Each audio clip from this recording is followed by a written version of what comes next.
હાથીની સવારીએ કાકડી ખાધી। જૂનાગઢના ભક્તોને શ્રીજી મહારાજ ઉપર ખૂબ જ હેત। એકવાર તેમણે હાથી ઉપર શ્રીજી મહારાજની સવારી કાઢી।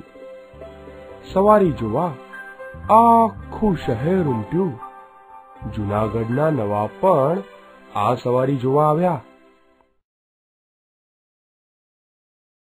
ત્યાં એક છોકરો હાથમાં તાજી અને કૂણી કાકડી લઈને આવ્યો। તેને થયું, લાવને શ્રીજી મહારાજને કાકડી ખવડાવું। તેણે ન જોયું સ્થળ કે ન જોયો સમય અને શ્રીજી મહારાજની પાસે જઈને કહે, લ્યો મહારાજ, આ તમારા માટે લાવ્યો છું। અને સામે પણ ભગવાન હતા। એ તો ભાવનાના ભૂખ્યા હતા। તેથી તેમણે ચાલુ સવારીએ છોકરાની કાકડી લીધી। છોકરો ખુશ થઈ નાચવા લાગ્યો।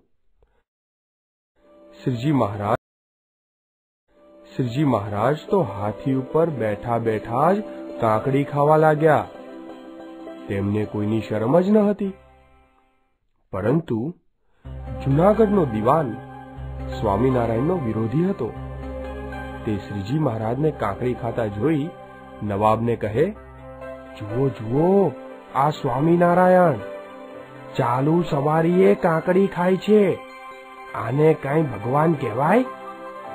ક્યાં ખાવું ને ક્યાં ના ખાવું એનુંય ભાન નથી, થોડોય વિવેક નથી।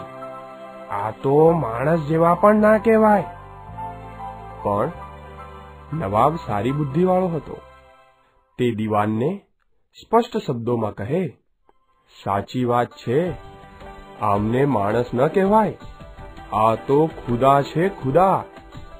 તે વિના હાથીની સવારી ઉપર બેસી કોઈ કાકડી ખાઈ શકે નહીં। આવા હતા શ્રીજી મહારાજ। તેમને બાળકો ઉપર ખૂબ જ પ્રેમ હતો। એટલે જ તેમણે છોકરાને રાજી કરવા છડી સવારીએ કાકડી ખાધી। દરેક બાળકનો ભાવ તેઓ પૂરો કરતા। હાથીની સવારીએ કાકડી ખાધી।